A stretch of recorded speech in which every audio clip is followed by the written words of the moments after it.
হাত ভেঙে গেছে, কারো মাথা ফেটে গেছে, ক্যামেরা, ফোন সব ওই জিকে গৌসের ছাত্রদল যুবদলের সন্ত্রাসী বাহিনী সব নিয়ে গেছে।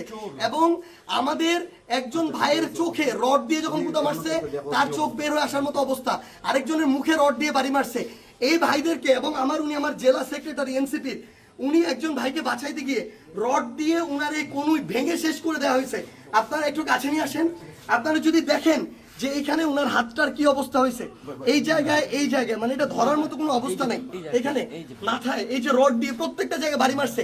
আমরা যখন আমাদের এই আহত 7-8 জন ভাইকে নিয়ে সদর হাসপাতালের দিকে যাইতেছিলাম তাদের চিকিৎসার জন্য, তখন সদর হাসপাতালের সামনে ওই 24 জুলাইয়ের সময় যেমন খুনি বাহিনী যেভাবে আক্রমণ করছিল হাসপাতালের গেটে, ঢাকা মেডিকেলের গেটে, ওইভাবে আমাদেরকে খুনি বাহিনী এইখানে ছাত্রদল যুবদলের সন্ত্রাসী ক্যাডাররা, জিকে গাউসের ক্যাডাররা, তারা আমাদেরকে আক্রমণ করে হাসপাতালে পর্যন্ত ঢুকতে দেয় নাই। এখন আমি যখন আমার ভাইদের নিয়ে যাচ্ছিলাম, তারা আমার হাতে পর্যন্ত রড দিয়ে বাড়ি মারছে, ইট মারা শুরু করে, এরপরে রড থেকে শুরু করে যত ধরনের তাদের লাঠি, সোটা, এগুলো তারা মারা শুরু করে। এবং ওইখানে আমাদের ছাত্র শক্তি, যুব শক্তির, এনসিপির অনেক ভাইকে তারা ওইখানে মানে ওই সবার সামনে ওখানে পিটায়।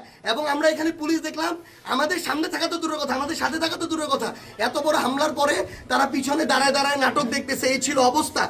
এই যদি হয় বাংলাদেশের অবস্থা, তাহলে তারেক রহমানকে জবাব দিতে হবে। এটা কি তারেক রহমানের সন্ত্রাসী বাহিনী, যেই বাহিনী মানুষের উপরে এইভাবে শুধুমাত্র দ্বিমত করার কারণে, সমালোচনা করার কারণে এভাবে আক্রমণ করতেছে?